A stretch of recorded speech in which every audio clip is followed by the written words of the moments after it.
values that we should look for in modern leaders, which I think are absent. Okay. And how we can attest to his virtues is not necessarily in the things that were written about him amongst his own people, but even outside of his own people. Okay.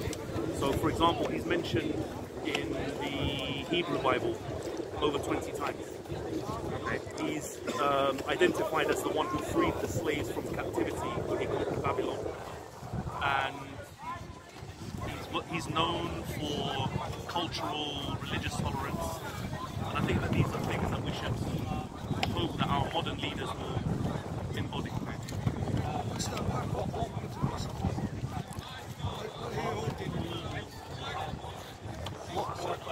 I don't know the symbolism exactly. I don't know the symbolism of each element, but I know the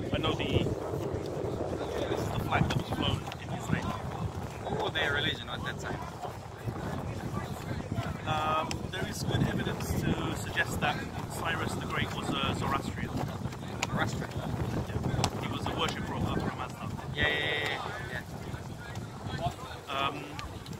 He never said it explicitly, and in fact, even when he conquered Babylon, he prostrated even at the temple of another god. But we know that at the capital, at his palace, there were fire altars. So Zoroastrians are one of the features of Zoroastrianism, or institutional Orthodox Zoroastrianism, is the presence of a fire in their place of worship, or place of prayer. And they found fire altars at the royal palace in Susa, for example, in southwestern Iran. And it's Awesto and And also we identify his beliefs through his actions, through his deeds, and to free captive people, to free slaves, is something very much in line with Zoroastrian thinking.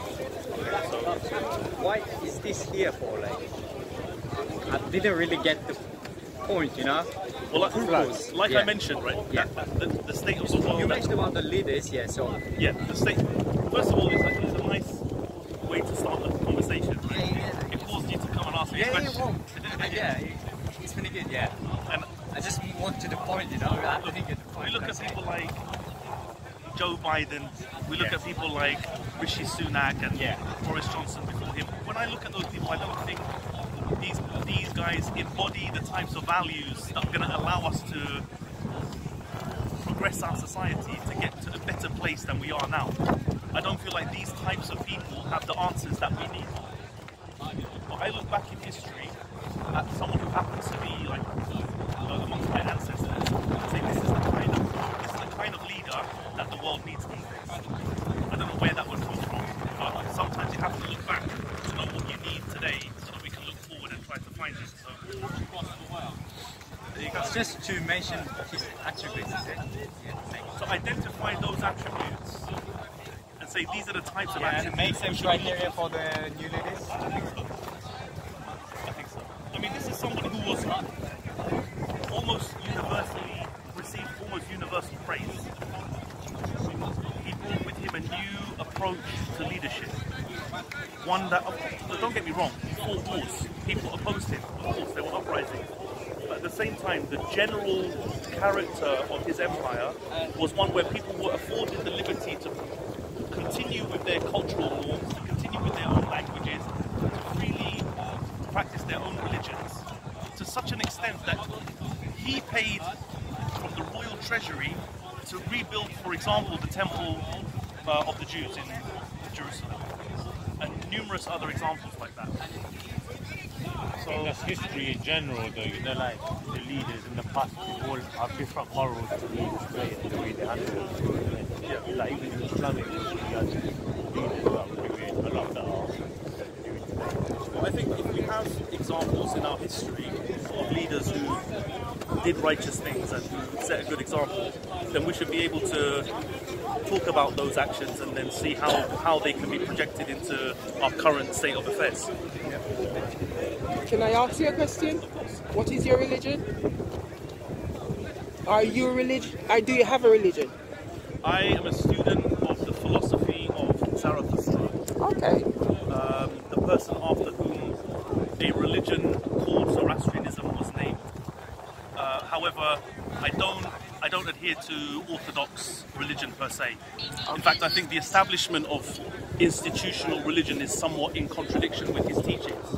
But what he talked about, and may have been the first person we know of to have spoken about, is the duty to think morally, to think about the rights and the wrongs of our actions, and to take personal responsibility for them. And he was saying these things at a time when this was not an everyday idea. Okay. As in, sort of in the history of religious scripture, we don't have an earlier example of someone saying, think about your personal impact on your society. Think about the rights and the wrongs of your personal actions, the things you say, the way you think. And I think there's a lot of value in his teachings. So if you were to ask me what religion I follow, I'd say I'm inclined to follow the philosophy of Zarathustra. That's good enough for me. Right, no problem. How old is your philosophy? His teachings are based on linguistic grounds. His teachings are dated to roughly 3,500 years ago. So if you're putting it like in an Abrahamic context, people believe that Moses lived between 1200 and 1500 before the Common Era. So roughly about the same sort of time frame. I mean, I don't know whether Moses existed. However, these teachings come to us in a language which is contemporary with the oldest form of Sanskrit. Okay. So they use Sanskrit to decipher these teachings, because they come to us in a language that no one speaks anymore. Okay. So can I ask you, what are one of your beliefs So that you live by? yeah.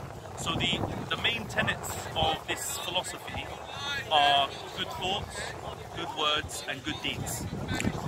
So it's about taking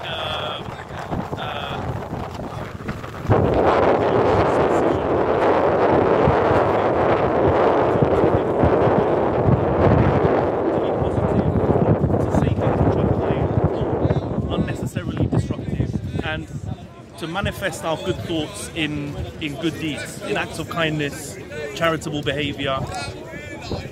So what are one of your policies that you live by and use every day? One of the Or policies- principle? what I do is I think very carefully about whether the things I say or do put an unnecessary friction out into the world. For example, it would be unjust for me to say or do something that would be at the expense of injury, be it emotionally or physically or financially, to someone else without justification. Okay. Simple for everyone to understand. I think it's a universal way. Right.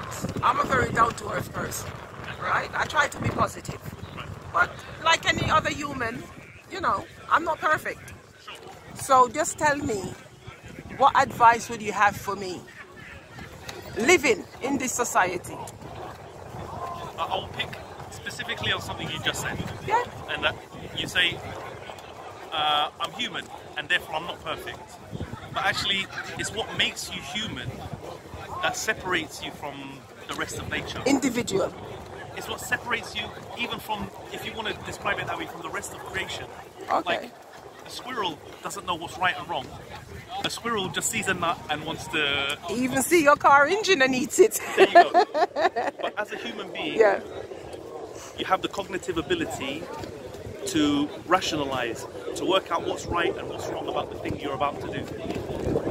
That is what makes you human, and that is what allows you to even to transcend the rest of nature. So one may look at it as a reason not to be perfect.